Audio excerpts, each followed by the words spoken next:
Ma'am నెయ్యి విషయానికి వస్తే మీరు ఇందాక నెయ్యి గురించి చెప్పారు కాబట్టి చాలా మంది నెయ్యి ఫుడ్తో కాకుండా డైరెక్ట్ స్పూన్తో తింటూ ఉంటారు. అట్లా తీసుకోవడం మంచిదే అంటారా? తాగుతూ ఉంటారు. ఎందుకంటే ఆవు నెయ్యిలో ఉండేటటువంటి గుణం ఏంటి ఉందంటే ఇట్ ఈస్ అ వెరీ అది డైజెస్ట్ అయ్యాక మనకి బ్యూట్రిక్ యాసిడ్ ఫామ్ అవుతుంది. అందరికీ తెలుసుకోవాల్సిన విషయం ఏంటంటే మన మొత్తం మాయల పకీరు ప్రాణం చిలకలో ఉన్నట్టు మనిషి యొక్క ఆరోగ్య రహస్యం అంటే మానసిక ఆరోగ్యం కానీ శారీరక ఆరోగ్యం కానీ మన పొట్టలో పేగుల్లో ఉందన్నమాట. ఈ పేగుల్ని గట్ అంటారు. ఈ గట్లో 4300 రకాలైనటువంటి సూక్ష్మక్రిములు ఉన్నాయి. దీంట్లో మంచివి ఉన్నాయి, చెడ్డవి ఉన్నాయి. మంచివి ఎప్పుడు కూడా అధిక సంఖ్యలో ఉండడం మన ఆరోగ్యానికి చిహ్నం అన్నమాట. మంచివి పెంచడానికి అవసరమైనటువంటి తైలం నెయ్యి. సో నెయ్యి మీరు కూరల్లో వేసుకొని చేసుకోవచ్చు, అన్నంలో మొదటి ముద్దలో వేసుకొని తినచ్చు, గోరువెచ్చని నీళ్ళల్లో కలుపుకొని తాగొచ్చు, ఏదన్నా చేయొచ్చు. ఈ అన్ని రూపాల్లో మీరు తీసుకునే నెయ్యి మీ గట్ హెల్త్కి చాలా ఉపయోగపడుతుంది. ఆ నెయ్యి మరి ఎలాంటి నెయ్యి తీసుకోవాలి? That is an important question. Okay, నాటావు నెయ్యి అతి శ్రేష్టం. దాన్నే A2 ఘీ అంటారు. ఓకే, సో మనం ఇంట్లో చేసుకుని చాలామంది A2 పాలు కొనుక్కుంటున్నారు, ఆవు పాలు కొనుక్కుంటున్నారు. మీరు తోడు పెట్టి మీరు తీసి మిగడ్లోంచి చేసే వెన్న నెయ్యి యూ కెన్ యూజ్ ఇట్. అది చాలా శ్రేష్టం అనమాట. ఓకే మ్యామ్, కొలెస్ట్రాల్ విషయానికి వస్తే లివర్కి కొలెస్ట్రాల్ వచ్చింది అని చెప్పి చాలామంది టెన్షన్ పడుతూ ఉంటారు కదా, దానికి ఎటువంటి ఆహార పదార్థాలు తీసుకుంటే? లివర్కి కొలెస్ట్రాల్ కాదమ్మా, it is actually called fatty liver. Fatty liver రెండు రకాలుగా ఉంటుంది, alcoholic fatty liver and non alcoholic fatty liver. ఇప్పుడు నాలాంటి దాని దగ్గరికి ఎవరైనా ఫ్యాటీ లివర్ ఆల్కహాలిక్ వచ్చారనుకోండి, actually as a therapist I'm happy. ఎందుకంటే ఒట్టి ఆల్కహాల్ బంద్ చేయించేస్తే ఫ్యాటీ లివర్ చాలా వరకు కంట్రోల్లో వచ్చేస్తుంది అనమాట. అది కేవలము ఆల్కహాల్ ప్రేరితంగా అక్కడ ఫ్యాట్ డిపాజిట్ అవుతుంది అనమాట. But non alcoholic fatty liver disease is very dangerous.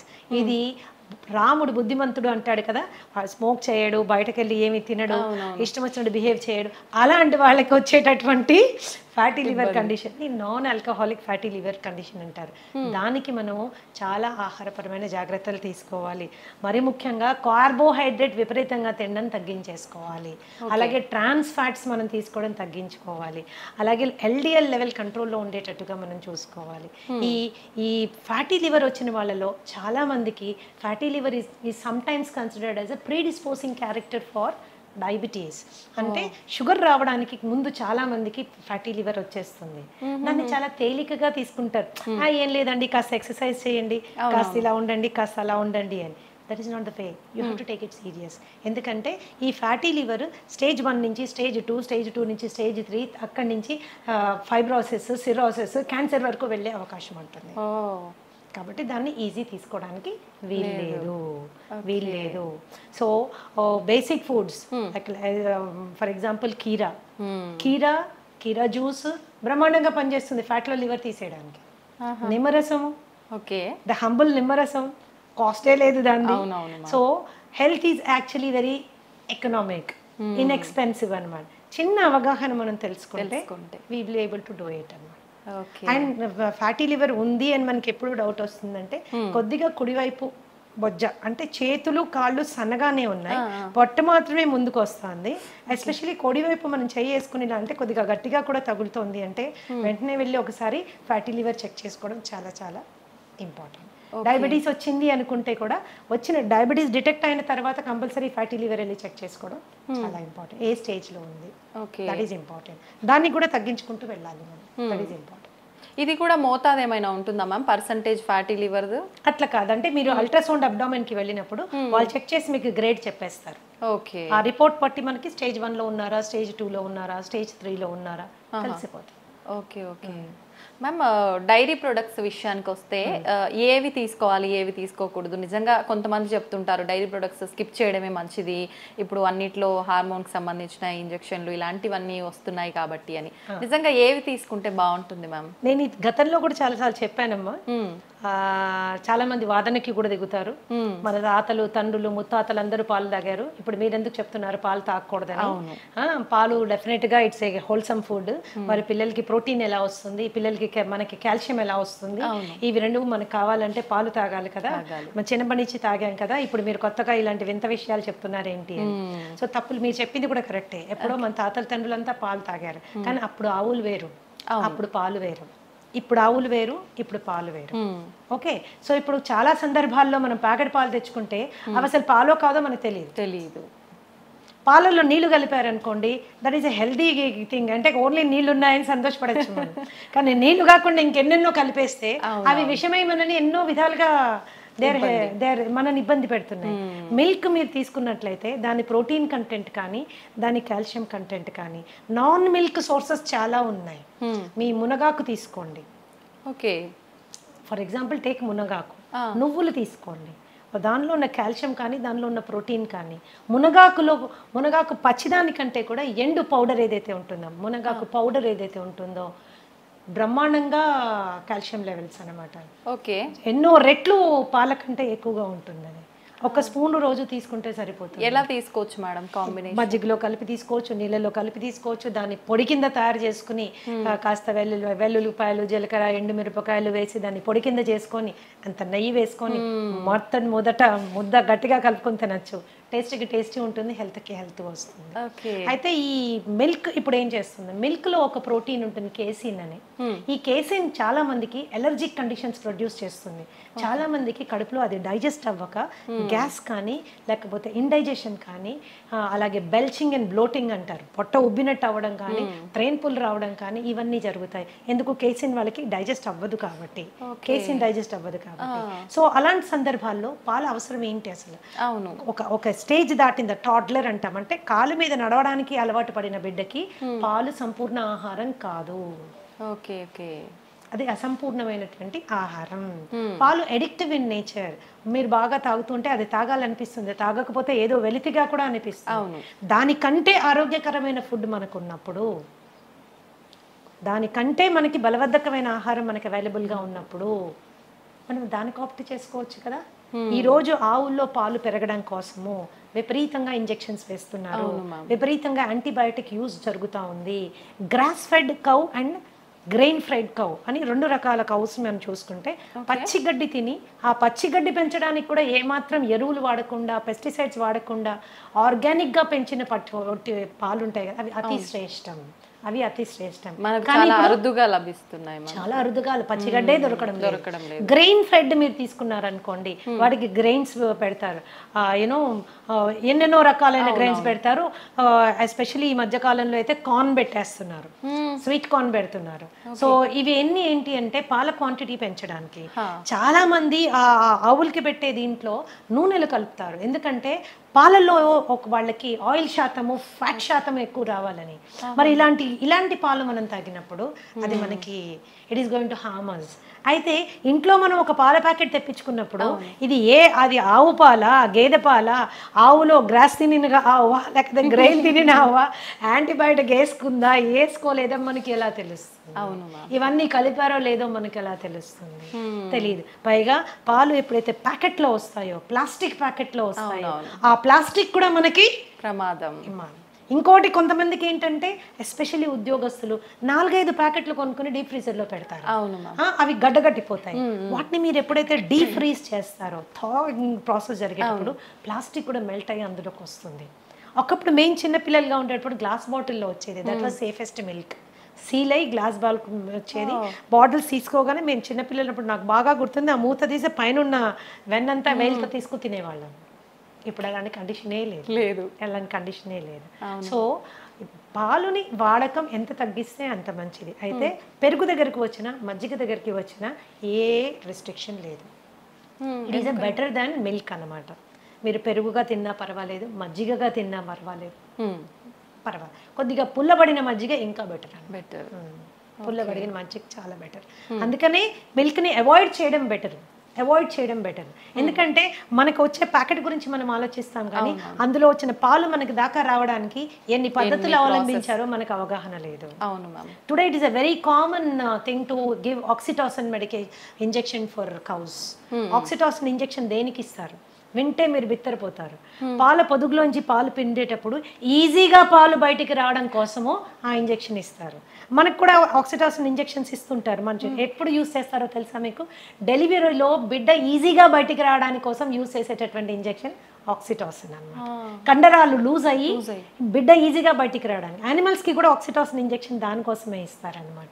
But దేనికి వాడుతున్నాం ఈరోజు? ఈజీగా అంటే అది పిండడానికి కూడా మనకు ఓపిక లేదనమాట. దాని బిడ్డను తాగనివ్వడం లేదు మనము. దాని బిడ్డ నోటికాడ పాలు మనం గుంజుకుంటున్నాం. అది కూడా ఈజీగా రావడం కోసం కెమికల్ ఇంజెక్షన్స్ ఇస్తున్నాం. మరి ఇలాంటి పాలు తాగడం అవసరమా? అక్కర్లేదనే చెప్పాలి మ్యామ్. సో ఎన్ని ఇట్స్ డైరీ అండ్ ఆవు మీద జరుగుతున్నటువంటి ఘోరాల గురించి అది డిఫరెంట్ స్టోరీ. దాని గురించి మాట్లాడుకుంటే పాలు చూస్తే కూడా భయపడిపోతా ఉన్నాడు. అమ్మో బాబాయ్ ఇంత కష్టమైన పాలు మనకు అవసరమా ఇది? That is as simple as that. పాల కంటే బలబద్ధమైన ఆహారం చాలా చాలా ఉంది. You can go towards it. అవి తీసుకోవచ్చు. ఆల్టర్నేట్ మిల్క్స్ కూడా ఉన్నాయి. మీ బాదం మిల్క్, తర్వాత ఈ కోకోనట్ మిల్క్, దాని తర్వాత యూ హ్యావ్ కాజు మిల్క్, రాగి మిల్క్, జొన్న పాలు, మిల్లెట్ పాలు, ఇలా మనకు చాలా ఉన్నాయి విచ్ ఆర్ మోర్ న్యూట్రిషియస్. పాలు దేనికి తాగెత్తున్నామో ఆ న్యూట్రిషన్ ఇవ్వగలిగినవి ఇంకా ఎక్కువ శాతంలో ఇవ్వగలిగిన పాలు మనకు చాలా ఉన్నాయి. ఓకే. ఇంకా కొంతమంది అడుగుతూ ఉంటారు నన్ను, మేడం పాల ప్యాకెట్లో పాలు తీసుకోమంటారా లేకపోతే టెట్రా ప్యాక్ తీసుకుంటే ఏమైనా ప్రాబ్లం వస్తుందా? టెట్రా ప్యాక్ మీద చాలా హెవీ రీసెర్చ్ జరిగిందమ్మా. టెట్రా ప్యాక్ లో పాలు రీసెర్చ్ చేసినప్పుడు, ఫ్రెష్ మిల్క్ చేసినప్పుడు డెఫినెట్ గా టెట్రా ప్యాక్ లో ఉన్న పాలలో పోషక విలువలు తక్కువ ఉంటాయి అనేది నిర్వివాదాస్పదం. You don't have to discuss about it. It is clear. ఎందుకలాగా? పాలు అవి పాస్చరైజ్ చేస్తారు అండ్ హోమోజినైజ్ చేస్తారు. హోమోజినైజ్డ్ అండ్ పాస్చరైజ్డ్ మిల్క్ ఎప్పుడైతే హీట్ చేసి కూల్ చేస్తారో దాంట్లో పోషక విలువలు తక్కువ అయిపోతాయి. కాకపోతే టెట్రా ప్యాక్ లో మీరు తీసుకున్నప్పుడు ఏంటంటే హైజీన్ అండ్ శానిటేషన్ ఎక్కువ, ఇన్ఫెక్షన్ కాజింగ్ జర్మ్స్ కానీ అది మనకి ఉండదు. పైగా ఏమీ అడిటివ్స్ యాడ్ చేయరు దాంట్లో. ఏమి దాన్ని ప్రిజర్వ్ చేయడానికి ఏమీ బయట నుంచి యాడ్ చేయరు. సో పోషక విలువల ఫ్రెష్ మిల్క్ కంటే కొంచెం తక్కువైనా అది సేఫ్ మిల్క్ కాబట్టి టెట్రా ప్యాక్ లో మిల్క్ వాడుతూ ఉంటారు. That is how it is. ఇప్పుడు ఫ్రెష్ గా తీసుకున్న పాలు వి డోంట్ నో దాంట్లో ఏమేమి ఉన్నాయో తెలియదు. అందులో ఎన్ని పెస్టిసైడ్ రెసిడ్యూస్ వస్తాయో తెలియదు, ఎన్ని మాన్యూర్ రెసిడ్యూస్ వస్తాయో తెలియదు, బ్యాక్టీరియల్ ఇన్ఫెస్టేషన్ కానీ వైరల్ ఏదైనా మైక్రో ఆర్గానిజం ఉందేమో మనకి తెలియదు. రెండు తెల్లగానే ఉంటాయి అంతే. మనం పాల రూపంలో తీసుకునే వాళ్ళకైతే ఆల్టర్నేట్ ఆప్షన్స్ చాలా ఉన్నాయి మీరు చెప్పారు. కొంతమంది తెల్లారితే కానీ టీ లేనిది వాళ్ళకి తెల్లారదనే వాళ్ళు చాలా మంది ఉంటారు. అలాంటి వాళ్ళ పరిస్థితి ఏంటి మ్యామ్? టీ కాఫీ అనేవి దేనికి తాగుతాం? నా పద్ధతి ఏంటంటే దేనికైనా ఏ పద్ధతికైనా ఎందుకు అని ముందు తెలుసుకుంటే అది మనకు అవసరమా లేదు అని నిర్ణయం తీసుకోవచ్చు. రైట్. ఓకే. మన డైలీ లైఫ్లో మనకున్న స్ట్రెస్ మూలాన చాలా మందికి హెడేక్స్ రావడము, ఆ స్ట్రెస్ మూలాన మైగ్రేన్స్ రావడము, డల్ గా ఫీల్ అవ్వడము ఇవి అవుతాయి. టీ అండ్ కాఫీలో ఏముంటుంది? కెఫీన్ ఉంటుంది. ఈ కెఫీన్ ఏం చేస్తుంది? నర్వస్ సిస్టమ్ ని టెంపరీగా ఉత్తేజపరుస్తుంది. ఓకే. టెంపరీగా ఉత్తేజపరుస్తుంది. ఎప్పుడో ఒక రోజు ఒక గుక్క తాగినంత మూలాన మనకి పెద్ద వదిలేదు. అది అలవాటు చేసుకుంటే it is addictive in nature. It is addictive in nature అనమాట. సో టీ మంచిదా కాఫీ మంచిదా అని కూడా కొంతమంది అడుగుతుంటారు. దీంట్లో నేనేమంటానంటే మీరు పాలు షుగర్ లేకుండా ఏది తాగినా మంచిదే. Okay. Black tea, black coffee ఏది తాగినా మంచిదే. ఇంకా మీరు బ్లాక్ టీని చాలా లైట్ గా చేసుకొని దాంట్లో కొద్దిగా నిమ్మరసం యాడ్ చేసుకొని కొన్ని నానబెట్టిన సబ్జా గింజలు వేసుకొని దాంట్లో కొద్దిగా ఒక 2 or 3 leaves ఆఫ్ మింట్ అంటే మన పుదీనా కట్ చేసి వేసుకొని తాగండి. అద్భుతంగా ఎంజాయ్ చేస్తారు. And maybe 1 or 2 times tea తాగడమే ఇంపార్టెంట్ అనుకుంటే బ్రహ్మాండమైన ఆరోగ్యం ఇచ్చే అద్భుతమైనటువంటి పోషక విలువలు ఉండేవి బొచ్చడని టీస్ ఉన్నాయి. For example green tea is the best tea. Okay. Green tea అంటే డిప్ టీ కాదండి. గ్రీన్ టీ ఆకులు తెచ్చుకోవాలి, ఒక చిన్న ఇన్ఫ్యూజర్ కొనుక్కోండి. అంటే ఒక కప్పులో ఇంకో కప్పు ఉంటుంది, దానికి చిన్న హోల్స్ ఉంటాయి. దాంట్లో మనం గ్రీన్ టీ లీవ్స్ ఒక స్పూన్ వేసుకుని హాట్ వాటర్ వేసుకుంటే ఇన్ఫ్యూజ్ అయ్యి the best thing will come on. Green tea is anti inflammatory and it is anti cancerous. మన మెటబాలిజంకి చాలా బాగా పనిచేస్తుంది. It is good for everything. కానీ ప్రతిదీ తీయగా ఉండాలంటే కష్టం. ప్రతిదీ తీయగా ఉండాలంటే మనకి కష్టం. సరే తీయగా ఉండాలి అనుకుంటే మీరు దాంట్లో న్యాచురల్ రా హనీ వేసుకోవచ్చు. బట్ అది ఇంకొక స్కామ్. మనకి ఏది హనీయో ఏది బెల్లం మడ్డో ఏది యూనో చక్కెరపాకమో మనకి తెలుసుకోలేము, అంత టైం కూడా లేదు. That is how it is. Organic గా చేసినటువంటి బెల్లం పౌడర్ కొంతమంది వాడుకుంటారు, పర్వాలేదు, అది కూడా పర్వాలేదు. As long as remaining conditions అన్ని నార్మల్ గా ఉన్నప్పుడు మనకి ఇవన్నీ పెద్దగా కాంట్రిబ్యూట్ అవ్వాలి. రిమైనింగ్ కండిషన్స్ నార్మల్ పెట్టుకోవడం చాలా ఇంపార్టెంట్. ఎన్నో రకాల టీ ఉందమ్మా. ఫర్ ఎగ్జాంపుల్ హైబిస్కస్ టీ అని ఉంటుంది, మందార పువ్వులు ఆకులు రెక్కలతో చేసింది. జాస్మిన్ టీ ఉంది. There are so many teas. మేమైతే మా ట్రీట్మెంట్ ప్రొసీజర్స్లో దాదాపుగా నేను 25 రకాల టీలు వాడతాను. ఓకే, ఇవి మంచి ఆరోగ్యం వైపు నా క్లయింట్స్ అందరినీ తీసుకెళ్ళడానికి చాలా ఉపయోగపడుతుంది. మచ్చా టీ అని ఉంటుంది. ఫైబ్రాయిడ్స్ ఉన్నవాళ్ళు, యూటరైన్ ప్రాబ్లమ్స్ ఉన్నవాళ్ళు, మెన్స్ట్రల్ సైకిల్ రెగ్యులర్గా లేని వాళ్ళు ఇలాంటి టీ తీసుకోవచ్చు. ఇలాంటి టీ తీసుకోవచ్చు. సాంఫ్ టీ అని ఇస్తాము. డైజెషన్ సరిగ్గా లేని వాళ్ళు, అరుగుదల చాలా తక్కువగా ఉన్నవాళ్ళు, తినగానే వాళ్ళకి విపరీతమైన ప్రాబ్లం ఉన్నవాళ్ళు, కాన్స్టిపేషన్ ఉన్నవాళ్ళు, వీళ్ళందరికీ సాంఫ్ టీ ఇస్తాము. లైక్ ఆస్తమా, బ్రీదింగ్ ప్రాబ్లమ్స్ ఉన్నాయి అండ్ డైజెషన్ ఇష్యూస్ ఉన్నాయి, ఇలాంటి వాళ్ళకి జింజర్ టీ ఇస్తాము. అలాగే ఆకుల టీ తీసుకున్నారంటే అది పెద్ద టాపిక్ అన్న. దాదాపుగా 100 రకాల టీస్ గురించి మనం మాట్లాడుకోవచ్చు. అవి మనకి ఎంత చీపు, ఎంత హెల్త్ ఇస్తాయి అన్న దాని మీద క్లియర్గా డిస్కస్ చేసుకోవచ్చు అనమాట.